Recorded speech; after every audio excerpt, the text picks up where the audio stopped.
Alin nga ba ang higit na dapat tangkilikin?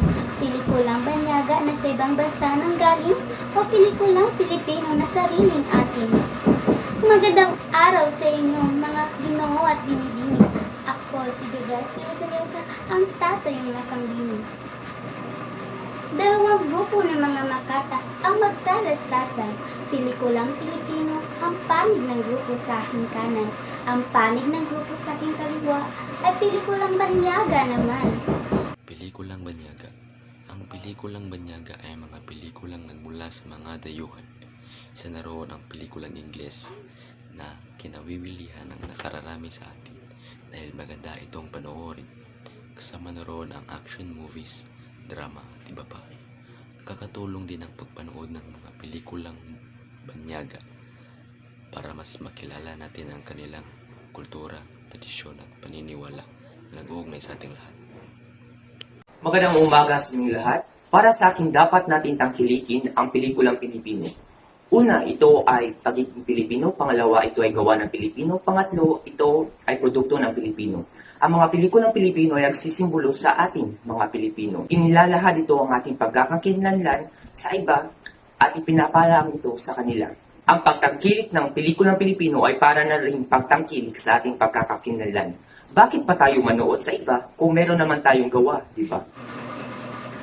Ating tunghayan, pakinggan ang kanilang ibinabatid, manginungsahing pupukaw sa ating kanilang ihahatid. Bago simulan ang balagtasan, bigyan muna natin sila ng masigabong palakpakan. Ang panonood ng pelikulang banyaga ay dapat lang nating mas tangkilikin sapagkat dito nakikita natin at natutuklasan ang kultura ng iba't ibang bansa. Nalilinang at lumalawak ang ating kaalaman sa paniniwala nila upang para mas maunawaan, para mas igalang at irespeto natin sila. Sa pamamagitan din nito, mas nahahasa ang ating pagsasalita ng wikang banyaga upang magamit at hindi maging mangmang pagpupunta tayo sa ibang bansa. Hindi. Mali ang salita o termino na mas dapat nating tangkilikin ang pelikulang banyaga dahil unang-una hindi ito ang sariling atin.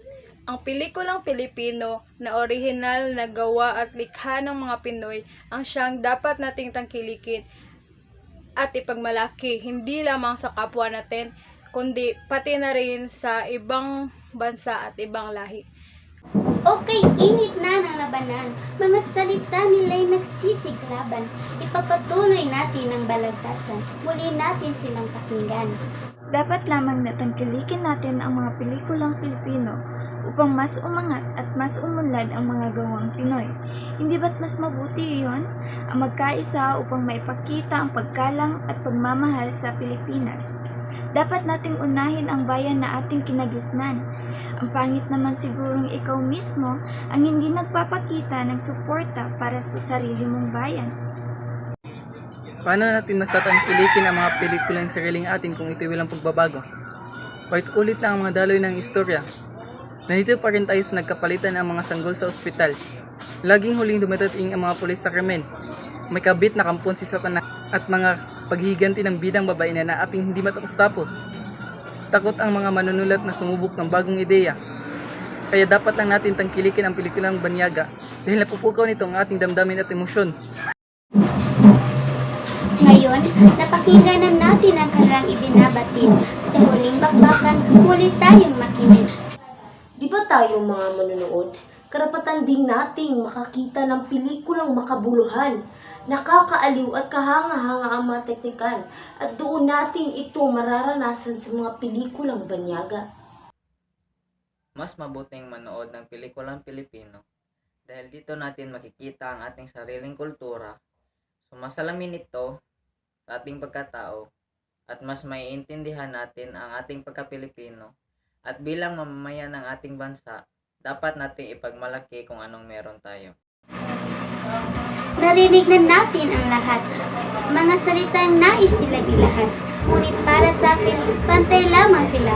Parehong tangkilikin ang mga pelikula.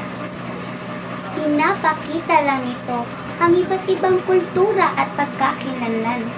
Ngunit iisa lamang ang layunin. Ito ay patungo sa kaunlaran. Maraming salamat sa inyong taos-pusong panonood.